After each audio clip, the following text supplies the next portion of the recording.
Queridos, vamos abrir a Escritura no Evangelho de Marcos. O texto de base de hoje de manhã está aqui no capítulo 1 do Evangelho de Marcos, nos versículos 14 e 15. Diz assim, queridos, o texto bíblico: depois de João ter sido preso,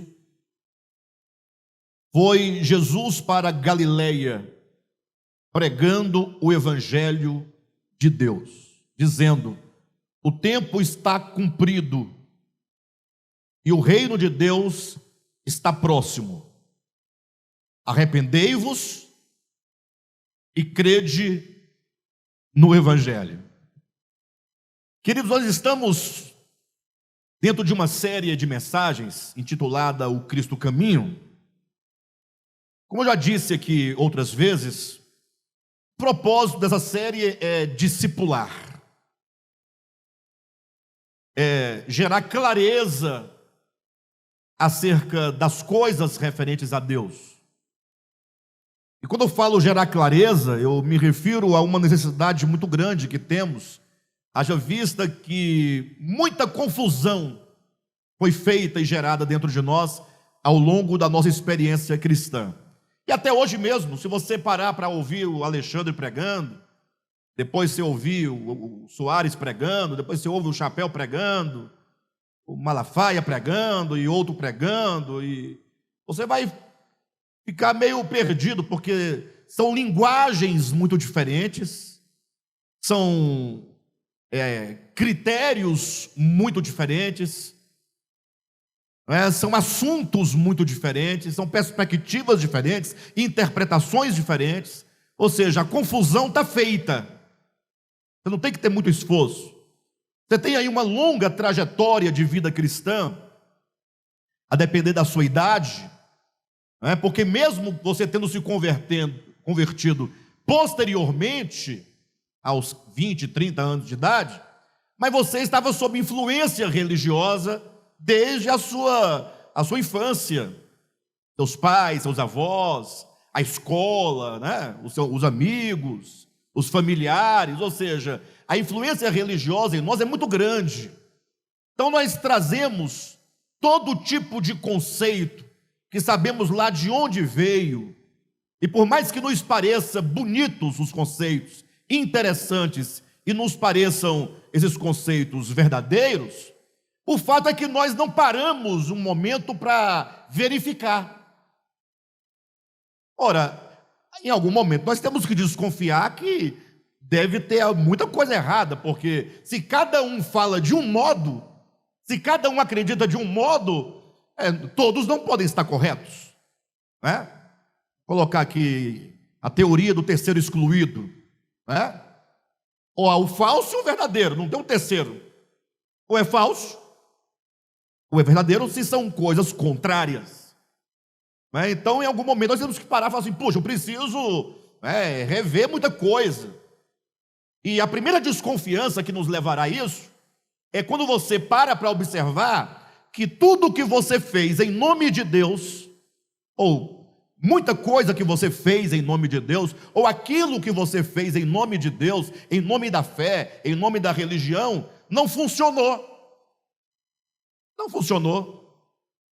Você ficou lá 30 anos dentro de um regime, perfeito? Tá, você ficou 30 anos sem beber, ok. Mas tem gente que não está na igreja, não está nem aí para a igreja, e também não bebeu. Você não precisa de igreja para parar de beber. Para de bobagem. Você precisa de vergonha, de força, decisão, disciplina. Você para de beber, para de fumar, para de fazer um tanto de coisas que você que vai trazendo, Mas o fato é que você vai observar que você ficou 30 anos sem dançar um forrozinho, um pé de serra. Você foi proibido, não dançou. E aí, o que aconteceu? Você perdeu a chance de dançar com a tua esposa, de se divertir, de se alegrar. Pastor, eu acho que é pecado. Continua assim, não tem problema não. Você não é obrigado a dançar também não.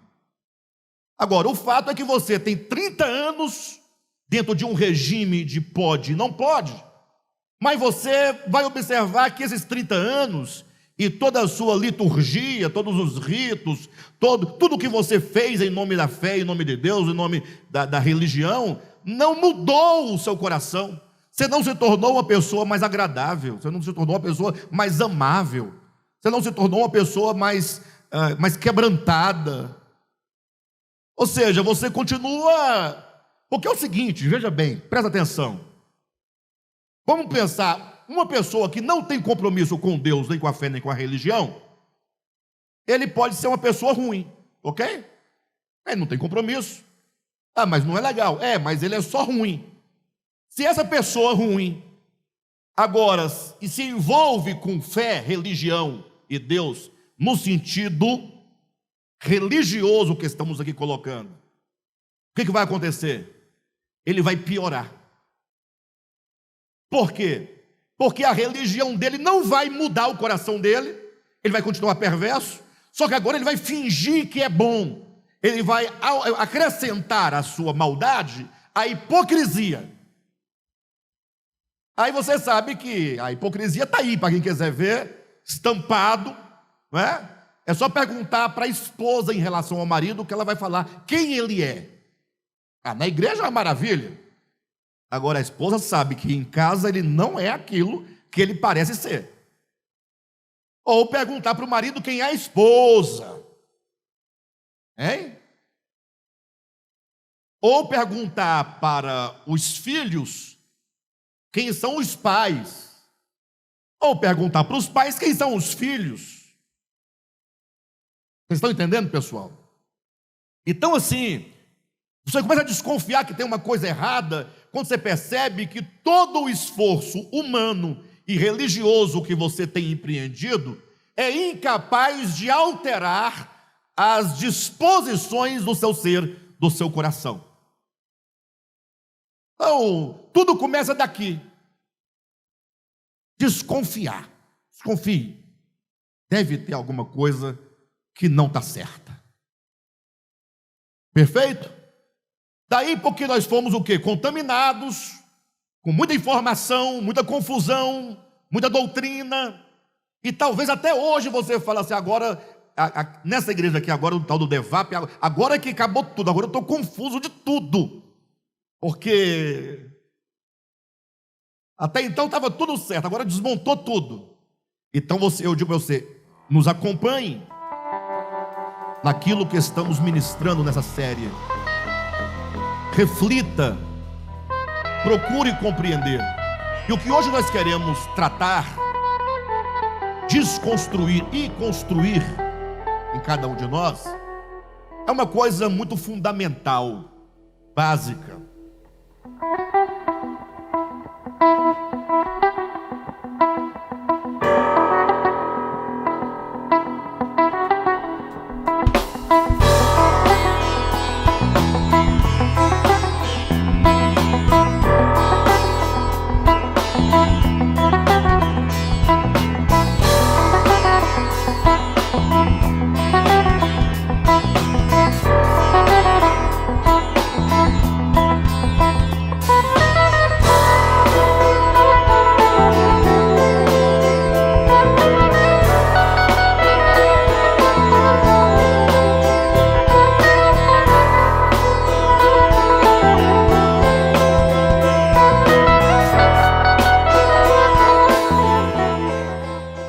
O maior problema que nós recebemos ao longo da nossa vida religiosa foi a seguinte: falaram para você assim, você é um pecador. Esse é o maior problema, tá? Problema. Você é um pecador. Por que eu sou um pecador? Ora, porque olha a sua vida. O que tem minha vida? Olha, você canta música do Zé Ramalho. Você tem CD da Xuxa em casa. Você usa bermuda. Você é um pecador. Olha o tamanho do seu cabelo. Você pinta cabelo. Você vai para a igreja católica. Não é assim? Ah, você tem tatuagem. Você faz tatuagem. Você toma cerveja, você dança. Você viaja com sua família para a praia. Onde você viu crente na praia? Não faz sentido. Todo mundo pelado. Aí você então é um pecador, disseram para você isso. Aí falou assim, agora tem o seguinte. Aí o erro vai aumentando. Me acompanha, tá? Vai dar certo. E Jesus morreu para te salvar. Opa! Salvar de quê? Aí ele vai explicando. É porque nessa condição em que você se encontra, você quando morrer vai para o inferno. E então Jesus veio para pagar essa dívida para você, e ele morreu na cruz por você. E você fala assim, tá aí o que eu faço? Aceita Jesus e tudo estará resolvido. Aí você aceitou Jesus, sim ou não? E aí falou, é agora, culto de doutrina. Então não pode ir para a praia, não pode tocar Zé Ramalho, quebra o DVD da Xuxa, né? Não pode mais usar bermuda, agora é assim, assim, assado. Aí você pegou a cartilha, resolveu o problema, pronto. Você virou um santo.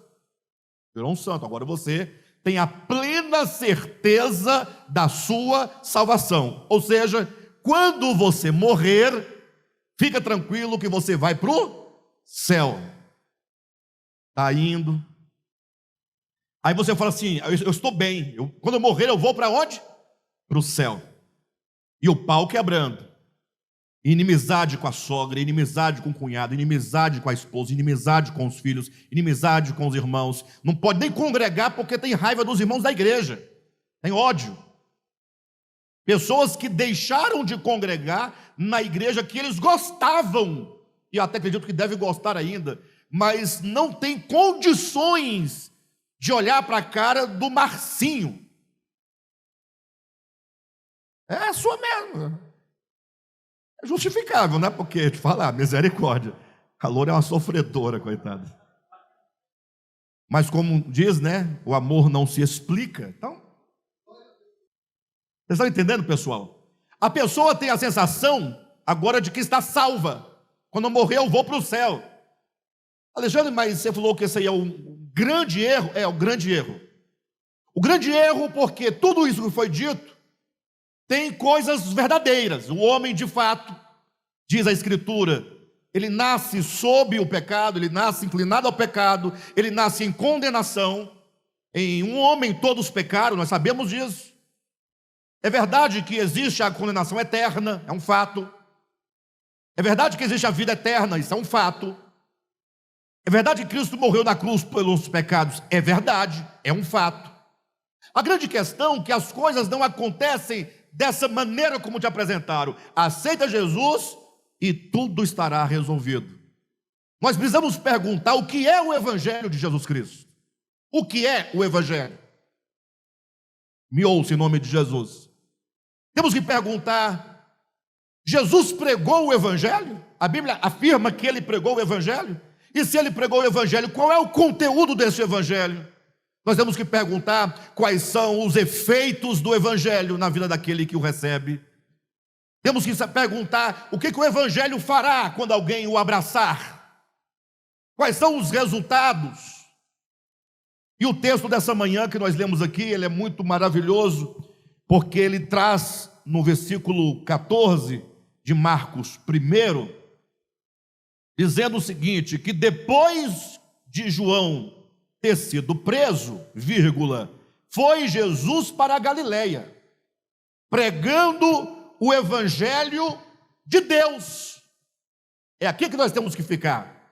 Jesus saiu nas ruas, nas praças, nas vilas, onde havia homens ele ia, fazendo o quê? Pregando o Evangelho de Deus. Deus tem um Evangelho. Quando você vir alguém pregando por aí o Evangelho, você tem que perguntar, esse Evangelho, essas palavras que estão sendo ministradas, elas correspondem ao Evangelho que Jesus pregou? É o mesmo ensinamento de Jesus? Ou é outra coisa diferente ou contrária ao que Jesus ensinou? Gente, Jesus saiu pregando o evangelho do reino de Deus. Jesus pregou o evangelho. E quando então ele saiu a pregar o evangelho de Deus, ele saiu bradando, dizendo: preste atenção, esse é um dos itens, que constitui o evangelho de Deus. Ele dizia: primeiro, o tempo está cumprido. Então, o evangelho de Deus traz uma notícia dizendo: olha, chegou o tempo. Opa, então, que tempo é esse? Se eu vou receber o evangelho e ele me adverte: olha, o tempo chegou, o tempo está cumprido, o que vai acontecer agora? É a pergunta. Diz: primeiro, o tempo está cumprido. 2, ele diz: arrependei-vos. De que eu tenho que me arrepender? O que é arrependimento? E ele diz por último: e crede no evangelho. Então é isso que eu quero falar com vocês hoje. O tempo está cumprido, o reino de Deus está próximo. 3, arrependei-vos. 4, crede no evangelho. Porque para que nós possamos de fato receber o evangelho como ele é, sem máscara, sem rito. E portanto, o primeiro ponto, quando diz o tempo está cumprido, lógico que já se deduz que esperava-se um tempo para que alguma coisa acontecesse, sim ou não? O tempo está cumprido é porque havia sido dito antes de um determinado tempo que haveria de chegar, em que alguma coisa haveria de acontecer. O que iria de acontecer? O reino de Deus está o quê? Próximo. Ou seja, o tempo se cumpre. Jesus está dizendo: o tempo está cumprido, e então é chegado o reino de Deus. Veja que não é uma questão, preste atenção, não é uma mera questão de falar: você é um pecador, você vai para o inferno e eu vim livrar você do inferno. Não, está dizendo: antes do tempo se cumprir, o reino de Deus não havia ainda o quê? Chegado. Em outras palavras, o tempo está cumprido, é a hora de o reino de Deus ser instaurado. É o momento. Havia um momento dentro da economia divina, do projeto divino, em que esse reino haveria agora, nesse momento, ser instaurado definitivamente. Isso por um motivo muito simples. Alguém pode questionar: olha, e o reino de Deus não havia antes?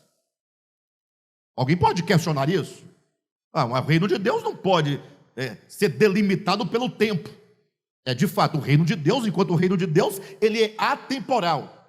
Mas o problema não está nem no reino de Deus e nem em Deus, está em nós, homens, seres humanos. Quando Jesus fala: o tempo está cumprido e o reino de Deus está próximo, ele está dizendo: olha, até então, desde o início da humanidade, até agora em que o tempo se cumpre, é preciso que vocês entendam que aqueles que serviram a Deus, seja Abraão, Isaac, Jacó, Moisés, Daniel, Jeremias, a turma toda, e quantos não estejam nessa linhagem semítica aí de Abraão, porque tem outros povos, e a Bíblia fala claramente que todas as terras louvam ao Senhor, que todos os povos servem ao Senhor, Malaquias, salvo engano, capítulo 1, deixa claro que todos os povos oferecem a Deus o sacrifício. Portanto, não é somente o povo de Israel. Mas ele está dizendo: desde o início da humanidade até aqui em que o tempo se cumpre, até aqui em que, cumprindo-se o tempo, o reino de Deus está sendo instaurado, o fato é que os homens serviram a Deus dentro de uma pedagogia simbólica e externa ao homem. Ou seja, os homens serviam a Deus de que maneira? Eles tinham que ter um templo aonde ir. Um templo físico. Ou seja, ir ao templo sagrado, onde Deus está. Se você não foi ao templo sagrado onde Deus está, você está privado da presença dele. Essa é a ideia. Assim os homens serviam a Deus. Chegando lá, você tinha que oferecer um sacrifício de um animal, uma pombinha, uma rolinha, uma vaca, uma cabra, qualquer coisa. Tinha que oferecer, derramar sangue. Tinha o dia sagrado para guardar, para cumprir. Aquele dia você tem que consagrar 100% a Deus, não pode trabalhar, não pode fazer, não pode acontecer.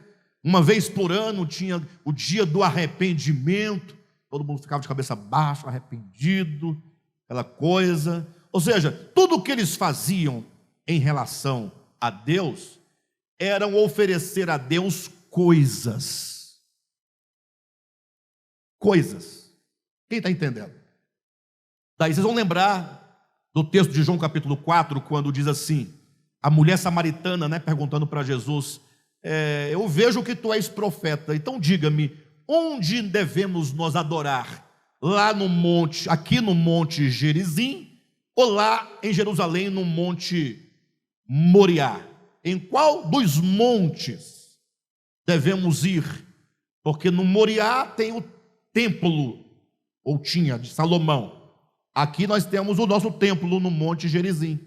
Onde é que devemos adorar? Aí Jesus fala assim, olha, vem a hora e já chegou. Nosso texto diz o quê? O tempo está cumprido. Então, o tempo haveria de se cumprir. Jesus fala, o tempo se cumpriu. Em João 4 ele diz, vem a hora e já chegou. Então, ambos os textos situam tudo no mesmo ponto, no mesmo momento. Aí Jesus fala, o tempo em que o reino de Deus chega é o tempo em que nós abandonamos toda forma exterior de serviço a Deus. Vem a hora e já chegou em que o verdadeiro adorador adorará o Pai em espírito e em verdade. Em suma, ele está dizendo, essa hora que chega, essa hora que o reino de Deus se instaura, é o momento em que o homem alcança a compreensão de que Deus não é servido por mãos humanas, que Deus não é servido por ritos, por coisas externas. Então Jesus fala, o verdadeiro adorador, a partir desse momento em que o tempo se cumpre, a partir do momento em que essa hora chega, ele agora abandona a forma religiosa e externa de servir a Deus. Parece que não diz muita coisa. Porque alguém pode falar assim, mas eu nunca liguei para essas coisas mesmo. Só que não é só deixar essas coisas externas. Significa que você agora se torna alguém que adora o Pai em espírito e em verdade. Nesse novo tempo que agora se instaura, você se entende como o templo de Deus. É aí dentro, você é um templo. Deus habita você. Você crê nisso? Mas nos ensinaram a olhar para fora. A religião nos ensina a olhar para fora. Quando você ora, você faz o quê? Você olha para fora ou para dentro? Para fora. Quando você quer adorar a Deus, você faz o quê? Para fora ou para dentro? Para o céu. Porque esse Deus que foi ensinado é um Deus muito distante. Aí você quer adorar a Deus, você fala assim, eu vou para o culto domingo. Lógico, aqui nós adoramos a Deus coletivamente, juntos. O fato é que, com esse novo tempo, Jesus fala, o verdadeiro adorador se entende como templo vivo de Deus. Onde Deus, no templo que é você, está entronizado. Quando você olha, pense comigo, lá para o Antigo Testamento, tinha um templo lá tinha um sacerdote, não tinha? Que servia dentro do templo, sim ou não? E agora, nós somos o templo, então Cristo está em nós, servindo ao Pai por nosso intermédio. Você ganha agora, nesse novo tempo, a convicção, a clareza de que se serve a Deus aí interiormente. É aqui dentro de você onde todas as coisas acontecem. Onde é que acontece redenção? É aqui dentro. Olhe para dentro de você. Pare de olhar para fora e comece a olhar para dentro. Olhe em todos os sentidos, positiva e negativamente. Positivamente você olha de que maneira? Eu sou o templo onde Deus habita. Logo, esse templo, meu coração, minha alma, minha consciência, precisam ser trabalhados por Deus. Deus, Ele precisa limpar essa casa, deixá-la em condições habitáveis para que Ele habite. É uma santificação que deverá acontecer por dentro e não por fora. Depois desse tempo que chega, daí em diante, o reino de Deus se instaura enquanto uma realidade espiritual e interior. Daí você precisa vencer logo essa ideia, essa questão de você ficar sempre preocupado com as coisas. Você viu lá o Marcinho? O Marcinho, ele é cooperador do ministério, o pastor Josué? É? Estranho. Por que estranho? Ué, você não viu não? Os braços dele? Você não tinha visto? Agora, eu não vou nem dizer da mulher dele. Eu não vou nem dizer da mulher dele. Por que eu julgo dessa maneira? Porque para mim, Deus está preocupado se o braço dele tem um desenho ou não tem um desenho. Aí vem aquele crente chato, que nunca leu a Bíblia. Ele ouviu um versículo pela internet. Alguém disse na internet que tem um texto lá em Levítico que proíbe tatuagem. Coisa chata. Nunca leu a Bíblia o indivíduo. Ele ouviu um versículo que alguém disse na internet. Aí ele gravou, Levítico. Mas não sabe nem o capítulo, nem o versículo. Ele não sabe nem o que é Levítico. Ele vai ter profunda dificuldade de encontrar Levítico na Bíblia. Mas está lá dizendo, está escrito. Ele não leu. E não sabe que o texto lá de Levítico nem precisaria ser lido. Por quê? Porque não tem nada a ver conosco. A nossa Bíblia é Novo Testamento. A Bíblia cristã é Novo Testamento. Bíblia hebraica, de Gênesis a Malaquias, é a lei de Moisés. Porque quem apresenta Levítico não tem condições de praticá-lo nem por meia hora. É o livro que fala assim para você, que se você tem um escravo, preste atenção, e esse escravo lhe desobedece, você pode espancá-lo com um pau. Está escrito lá, você vai cumprir para você ver o que vai acontecer contigo. Ah, pode espancar? Ele é seu escravo, é propriedade sua, então você pode espancá-lo com um pau. Aí as consequências, calma que Deus resolve. Se quando você estiver espancando-o com um pau, ele morrer debaixo da tua mão, porque você bateu muito forte na nuca dele, aí você passou do limite, você é culpado do sangue dele. Entendeu? Poxa, justo, né? Bate, mas não mata. Eu posso bater porque é meu escravo. Matar eu não posso porque eu não sou dono da vida. Aí ficou legal, ó. Legal, bem equilibrado. Ó, a justificativa. É meu o escravo? É, então eu posso bater. Com um pau na cabeça. Matar não. Porém, eu bati com um jeitinho na cabeça dele para não matar, só para ferir, sair o sangue. Bati de um jeito só para ele ficar moído, nas costas, no cotovelo, na canela, e o pau quebrou.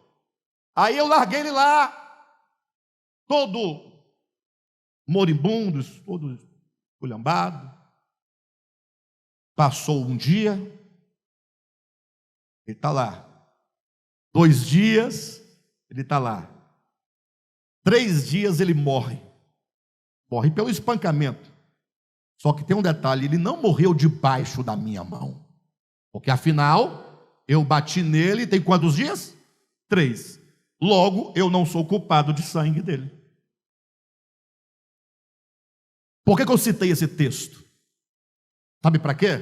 Para você que gosta de pregar como regra de vida e prática cristã o Antigo Testamento. Você nem sabe que tem esse texto lá, mas está lá. Tem um outro texto que diz o seguinte: olha, o Marcinho entrou em batalha, briga, luta com o Pedro. Eu posso falar esse exemplo? É esquisito, mas está na Bíblia, então é esquisito, mas... na Bíblia eu posso falar, eu posso dar um exemplo de vocês 3. Marcinho, Loura e... Eu vou falar, Marcinho. Pode, Loura? Bom, eles permitiram. Quem vai ficar sem graça vai ser o Pedrão, mas eu não posso fazer nada. Está lá o Marcinho lutando com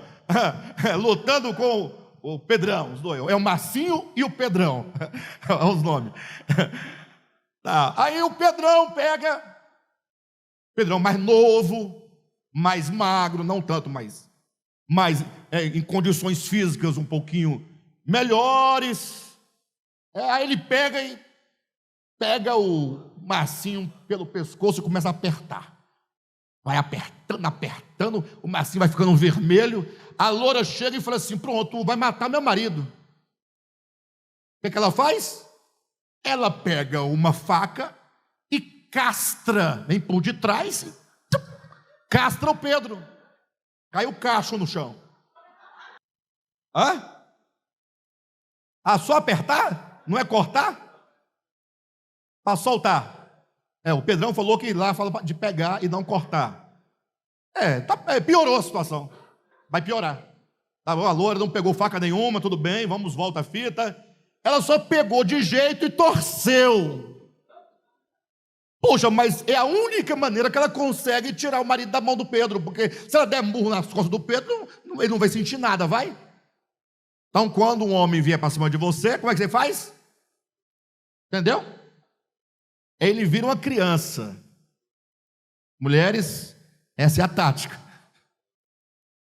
Não é ensinamento meu, é do Antigo Testamento, eu estou só citando o texto. Aí a Loura foi lá, torceu, o Pedro deu um pulo para trás e largou o marido dela. Aí o Pedrão correu, foi embora. Aí a lei fala, o sacerdote viu, lá, Marcinho, você já sabe o que você tem que fazer com sua mulher agora, né? Impura? Impura. Impura. Você agora vai ter que cortar a mão dela. Você vai ter que amputar a mão dela, porque ela não deveria ter tocado nas coisas do Pedro. Mesmo que não fosse com outro sentido. Aí pega todo um ritual, um cutelo, corta a mão. Pronto, agora a irmãzinha, onde foi? Você deve ter pego em alguma coisa errada. Entenderam? Vai praticar isso. Aí o crente fala: não, pastor, é tão tonto, vão dizer de mim. Essas leis foram abolidas. Ela fala: e as outras que você gosta? Não, as outras não foram. Aí ele fica selecionando: essa eu não quero porque não faz sentido para mim, essa eu quero porque faz sentido, essa eu não quero, essa eu quero. Aí vai pegar quais? O dízimo, o sábado e mais umas 3 ou 4, não passa disso. Ou seja, o que acontece? Para quem gosta do Antigo Testamento, cumpra-o na sua totalidade.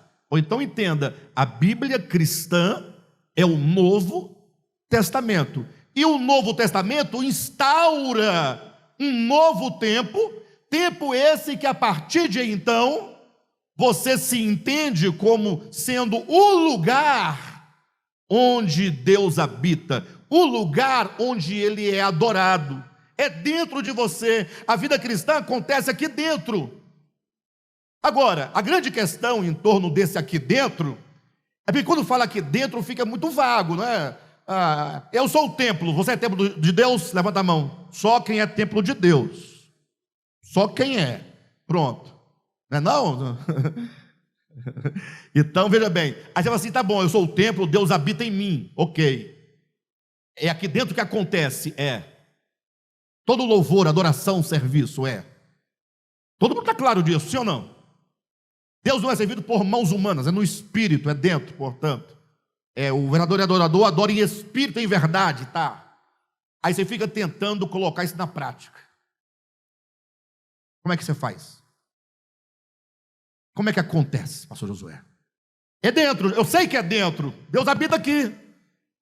Tudo acontece aqui dentro. Aí como é que você faz para isso acontecer? Ou é só conversa?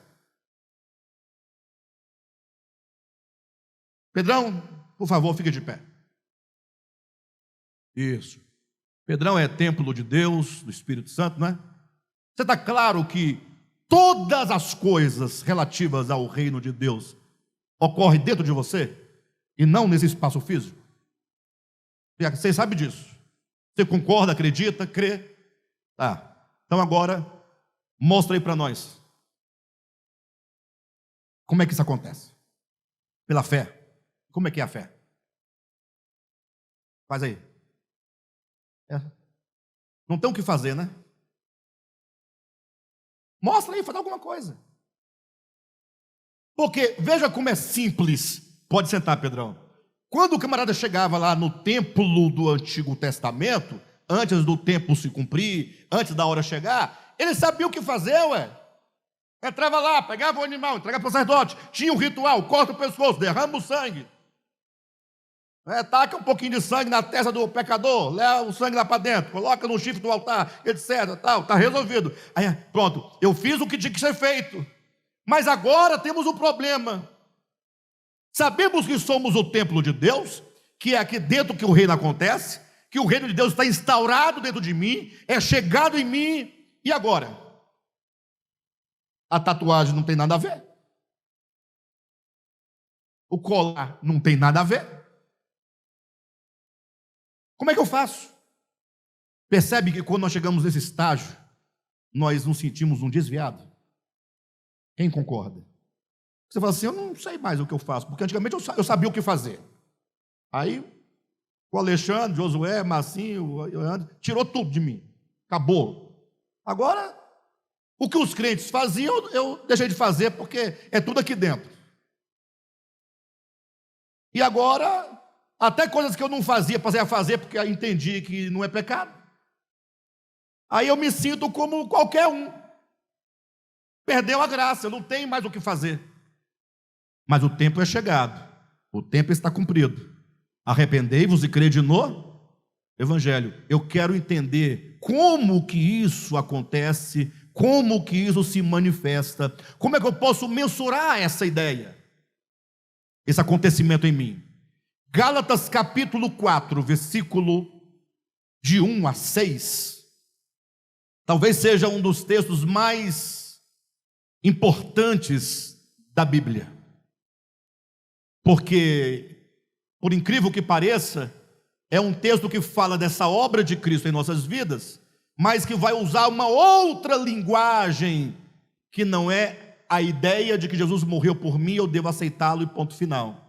Em Gálatas capítulo 4, presta atenção, vai dizer o seguinte, olha, Gálatas capítulo 4, versículo de 1 a 7, perfeito? Olhem para mim, Paulo vai dizer assim, olha, os homens, todos os homens, preste atenção, eles têm uma idade, a humanidade tem uma idade. Então, quando Deus criou o homem lá no início, o homem era como uma criança. Na medida que os tempos foram passando, a humanidade, os homens sobre a terra foi crescendo, pouco a pouco. Quem está entendendo? Até que chegou num dado momento da experiência humana, chamado a dispensação da plenitude do tempo, Deus enviou o seu Filho. Estão acompanhando? Ou seja, quando chega, o tempo está cumprido, lá de Marcos capítulo 1, versículo 15, nós temos agora em Gálatas dizendo que chegou à plenitude do tempo. O cumprimento do tempo, lá de Marcos, é a plenitude do tempo. Ou seja, os tempos alcançaram, certo? Uma certa idade. Então, quando o homem chega numa idade, que é a idade maior, de maioridade, o que Deus faz? Deus envia o seu filho. Vai lá agora, anuncia o evangelho do reino de Deus, anuncia que o reino está chegando, diga que o tempo se cumpriu, e agora as coisas vão acontecer e devem acontecer. Deus enviou o seu filho, na plenitude do tempo, Deus enviou o seu filho, nascido de mulher. Por que nascido de mulher? Porque ele nasceu homem. Homem, ser humano, nasce de mulher. Não foi um anjo que caiu do céu. Deu dois sentidos, né? De todo modo, ele nasce, fez carne, se faz homem, nascido de mulher. Agora, o que ele veio fazer? A resposta de todo mundo: ele veio morrer por você. Não é assim que diz? E ele morreu por nós, é verdade, está tudo certo, nada errado com isso. O problema é que nós não entendemos a dimensão da cruz, o significado da cruz. E aqui Paulo vai usar uma outra linguagem para nos fazer entender o que é a cruz. Para você entender que a cruz não quer dizer que ele morreu, você aceita e está tudo bem. Não. Na dispensação da plenitude do tempo, Deus enviou o seu filho, nascido de uma mulher, para resgatar. Ou seja, Cristo vem resgatar você. Resgatar de quê? Para resgatar os que estavam sob a lei. Voltamos para João capítulo 4, versículo 4. A lei, Antigo Testamento, falando daquelas formas exteriores de servir a Deus. No caso, como o homem não dá conta de cumprir a lei cabalmente, a lei cai sobre o homem como condenação, como juízo. Então o homem está sufocado pelo peso da lei, pela obrigação da lei, servindo a Deus por coerção, por obrigação, por medo, por meio de coisas externas. Aí vem Cristo e diz: o tempo está cumprido, chegou a dispensação da plenitude do tempo, e agora Cristo vem e fala: eu vou tirar você da religião das coisas, da religião externa, e vou tirar você da condenação da lei. Você vai ser salvo da condenação da lei. Você é retirado. Não existe condenação sobre a sua vida. Não há condenação sobre a sua vida. Eu não estou dizendo que se não há condenação, então vamos fazer o que quiser. Eu acabei de falar para vocês agora há pouco, no aviso das ofertas, de que nós vamos ser tratados. Quando eu digo que não há condenação, eu quero dizer que o método divino de mudar a sua vida não é por meio de ficar pregando acusações, se chamando disso e daquilo outro e te ameaçando lançar no inferno. Não, porque a primeira coisa que ele te faz é te resgatar da maldição da lei, é tirar o homem de debaixo da lei. Aí você fala: que maravilha, eu estou fora da lei, não tem condenação da lei sobre a minha vida, e agora? Não para aí. Mas ele te tira de debaixo da lei, da condenação da lei, da exterioridade da lei, tem um propósito, tem um a fim de quê? Tem uma razão. Não é só tirar da lei, mas é tirá-lo da lei e te posicionar como filho de Deus, te devolver a posição de filho, te devolver a condição de filho, é fazer você se levantar na história como um filho maduro. E portanto, quando fala que os homens eram menores, que veio a dispensação do tempo, e que Deus agora nos coloca na qualidade de filhos, a ideia aqui é qual? É pergunta difícil, né? Vocês não sabem o que eu estou querendo, mas vou voltar, vocês vão entender, olhem para mim. O texto de Gálatas 4 está dizendo: a humanidade é menor de idade. Menino, bem, o que menino faz? Só bobagem. Menino não acerta, dificilmente ele acerta. Não é? Qual o problema dele? Falta de maturidade, falta de crescimento, falta de juízo. Ele tem um problema que a consciência dele é pequenininha. Sim ou não? Só que esse menino vai crescendo, não vai crescendo? Vai crescendo. Quando chega a dispensação do tempo, a plenitude do tempo, Cristo vem e fala assim: agora está na hora de tirar você de debaixo da lei e eu vou te colocar na posição de filho, na qualidade de filho, porque você atingiu a maioridade. Tudo isso é uma questão de quê? De consciência. Salvação é uma questão de expansão de consciência. Ninguém está salvo porque vai para a igreja, porque toma ceia, porque foi batizado. Ninguém é salvo porque carrega a Bíblia, porque já leu a Bíblia 30 vezes. Ninguém é salvo porque dá dízimo. Ninguém é salvo por nada disso. Na verdade, ninguém pode fazer absolutamente nada para ser salvo. Salvação é um evento que Deus realiza dentro de nós. E o ser templo do Espírito Santo se manifesta com a expansão da consciência.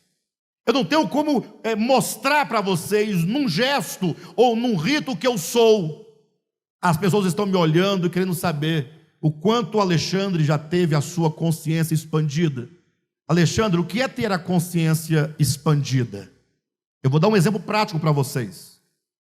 Antigamente, há 40, 50 anos, talvez um pouco menos, os homens, os maridos, batiam nas esposas. Quase todos faziam isso. Quem lembra? Era normal marido bater na esposa.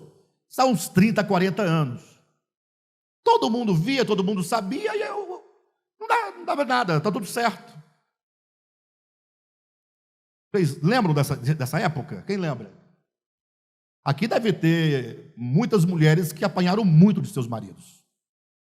Minha mãe mesmo levava 2 pizzas por dia, sagrado. De manhã e à noite, manhã e à noite. Cadê minha mãezinha? Está lá. Não morreu não, né, mãezinha? Inclusive, eu nasci debaixo de pancada. Ela puxou grande e meu pai ficava na barriga dela, batendo em mim. Estou aqui vivo. Bem, isso há 30 anos. Era comum. A mãe da mulher que apanhava defendia o marido. Sim ou não, pessoal? Eu estou falando um fato, tá? Era comum. Os vizinhos sabiam, ninguém... Era uma coisa normal. Normal não é, mas para aquele nível de consciência daquele tempo, entendia que não era uma coisa muito boa, mas também não era tão grave. Quem está me entendendo? O tempo foi passando, eu estou explicando o que é expansão de consciência. Uma hora, houve situações que aqui, dali, no meio político, legislativo, acabou que criaram uma certa consciência e falou assim: olha, temos que ter leis duras que impeçam essa prática. Ou seja, os homens começaram a perceber que isso é um mal e deve ser contido. Mas quando é que o homem chegou nessa situação? Ele não teve uma expansão de consciência? Sim ou não, pessoal? Logo agora vem a lei. A lei vem se aperfeiçoando, vem vindo as implicações, não é? O tempo vai passando, os homens mais velhos vão deixando de bater nas esposas por força da lei. Ele tem vontade, mas ele sabe que ele vai preso. Então ele fica, né? Quem está entendendo? Hã? Não entendi. Ah, isso é. Mas o que acontece? Ouve aqui, velhinha. O que acontece? Os velhão ainda falam: eu sou da Paraíba, rapaz, eu sou paraibano, sangue quente, ignorante, eu sou bruto, seu lunga mesmo. Tá. Só que aí a nova geração, que já chega num novo tempo, com essas leis já instauradas, já não vendo mais isso acontecer com tanta frequência, já vão vindo com uma outra consciência, uma consciência mais expandida. Os velhos vão morrendo, os novos vão chegando num novo estado de coisas, e tudo vai ganhando uma nova forma de ver o mundo, de entender o mundo, já aprende o respeito do outro, já sabe que a mulher não é objeto, a concepção vai mudando, vai alterando o estado de consciência. Eu dei esse exemplo porque é muito típico. Hoje ainda tem aqueles que fazem isso, que até matam, não é? Mas é porque esses não acompanharam a evolução do tempo. Mas muitos de nós já mudamos, igual bater em filho. Eu fico imaginando, eu preguei muito tempo que tinha que bater no filho. Tinha texto bíblico, bater com vara, disciplinar, bater mesmo nas costas. Uai, está escrito na Bíblia, tem texto bíblico para isso. E tem texto bíblico que não orienta, ele ordena: castiga o teu filho enquanto há esperança. Minha mãe falava isso para a gente todo dia: castiga o teu filho. Tinha a caixinha de promessa, a gente tinha que tirar quando tirava esse versículo. E parece que só tinha esse versículo, porque saía toda hora. Né, Silvinha, lembra? Aí o tempo vai passando, aí eu fico pensando, tá, a criança tem que ser disciplinada, isso é verdade. Estou contra a disciplina de criança. Mas a forma de disciplinar, se pegar e agredir uma criança com cinto, com a mão, batendo, pensa nisso. Te parece normal? Te parece normal? Eu não estou dizendo que não deva corrigir, que o filho é que... Não, pelo contrário, tem que ser rigoroso. Mas batendo...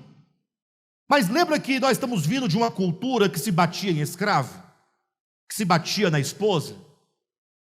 Aí se bate nos animais, no cavalo, na rua, bate no filho também. E quando você que bate no filho erra, quem vai bater em você? Quem vai bater em você? Ah, ninguém vai bater em você. Não é louco? Não se bate na cara de homem. Olha, percebe que nós temos que, com o tempo, nós vamos percebendo essas coisas. Você sai na rua, imagina só um cavalo, coitado, não ganha dinheiro, não ganha salário, é obrigado a puxar uma carroça. Tudo bem, até aí é um trabalho, vamos entender o contexto. Aí, meio-dia, o cavalo, coitado, lá às vezes com sede, e o camarada tá, bora, e com a carroça cheia de brita, bora, e o cavalo, coitado, um pangarézinho velho, e agora ele pega o chicote, bate nas costas do carro. Faz sentido? Essas mudanças que eu estou aqui falando, o que acontece, é o que significa expansão de consciência. Uma visão agora sobre a ecologia. Você tem uma visão melhor, você sabe que você não pode jogar uma garrafa dentro de um rio. Você não vai ganhando essa consciência? A seleção do lixo. Mas observa que tudo isso é muito novo agora para a gente, mas nós ainda estamos atrapalhados em muitas coisas que não conseguimos ainda acompanhar. Sim ou não? A gente venceu já algumas coisas, outras nem tanto. Ainda estamos, nas questões ainda deixamos a desejar ainda, noutras já vencemos. A consciência vai mudando, se transformando. Conforme a sua consciência se amplia, você vai sendo mais humano, mais solidário, você vai sendo mais generoso, mais compreensivo, mais manso, né? Mais o quê? Mais carinhoso. Não, na medida que a mente, a consciência vai se expandindo, você vai se tornando mais carinhoso. Sim ou não? Você vai se tornando mais justo. Você não trata mais a pessoa que te ajuda na sua casa como empregado. Você, quando vai comer em casa, a pessoa que te ajuda, você convida ela para se sentar. Vamos almoçar todo mundo aqui. Mas ainda tem quem a pessoa fica lá no quartinho, comendo a marmita dela, não fica? E depois volta para poder tirar os pratos da mesa. Na medida que a consciência vai se expandindo, nós vamos ficando mais Cristo, mais cristão. Isso é salvação. Eu citei aqui questões do dia a dia da sociedade, as leis, né, humanas.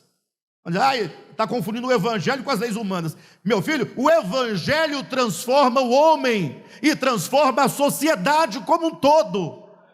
Tudo é o evangelho, levando o homem a compreender que ele precisa de melhoramento, precisa de redenção, precisa de transformação. Agora, sobretudo nas questões pessoais, individuais, do coração, aí você basta ler ali em Gálatas dizendo que o fruto do Espírito é amor,